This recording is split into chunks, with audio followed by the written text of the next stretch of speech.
A video response to oldfartrants and his video about Doren and Occupy Wall Street along with the tax system and barstool economics. You missed the point that Doren was getting to. Lee explained that the bottom feeders were getting free beer at the expense of the rich customers. The rich pay $100 for the same bottle of beer that 4 customers get for nothing. You think that just because someone earns more and are more successful it's fair for them to pay more of what they earn to those who are not as successful. Many of these same people, I might add, are poor because of bad decisions they make, such as having out-of-wedlock children and abusing drugs. When they get their rebate checks every year, they don't invest them in education or important things for themselves or their children. They usually go out and buy a big screen TV or something else like that. So you see, old fart, many of them are homeless and poor by choice. Very few of our homeless are involuntary.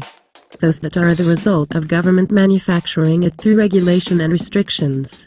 Our government, using zoning laws and punitive ordinances, not only punishes and oppresses the homeless, they even punish those who want to help them. See the article here for more. Concerning Occupy Wall Street, studies have shown that this is crock. The 1% you mention make more than $593,000 a year. That means the 99% include bankers, businessmen, executives and other people. So much for 99% being poor. Homeless victims of capitalism. Josh Burrow of the National Review wrote an article exposing this and wrote it eloquently, as you can see here. The comments left by liberals are just as silly as the demonstrators. As one said earlier, quote, "The rich are greedy and selfish." End quote. According to this nut, that's what the protest was about. These rich people become successful through hard work, innovation, in spite of government grinding up their business with regulations and state taxation, and this is the whole point. Another lunatic even compared the 99% to slaves. Ridiculous. Over 53% of Americans pay income taxes on the federal level, as you can see here. Young people are fed up with government telling them to do this, do that, and are letting them know the facts. They expose that these whiners are blaming the super rich for their failure or for the failure of Obama and socialism. In response, liberals argue that the 1% must be destroyed. You can see here. But as Doren explains, even if we were to do that and take away all their wealth, we would still not have enough to pay for our debt and for infrastructure and other socialist causes. Socialism fails again. Finally, you don't seem to understand that taxation and regulations by our government is harmful to business. You claim that the rich pay less in history. You forget that there are also fees, taxes, hidden costs on state levels as well.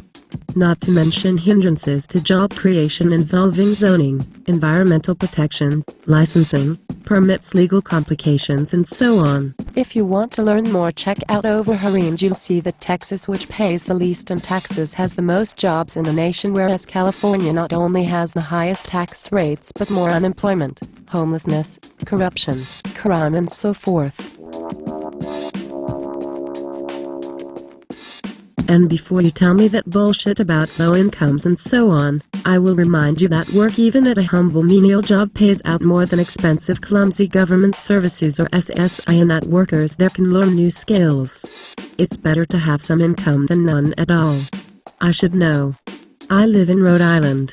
We are one of the poorest states in the country. We have one of the highest tax burdens in the nation. We are one of the worst for jobs. We have high levels of homelessness, welfare recipients, and poverty, and that's all we have to show for following the European California model instead of the Texas model. Take it from me. You do not want to be poor or homeless here, especially when winter starts.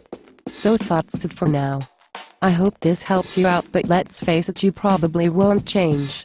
It's probably gonna take another term of Obama and another economic crash and you winding up with nothing to wake you up. Until next time, peace and love. Thoughts where it's at.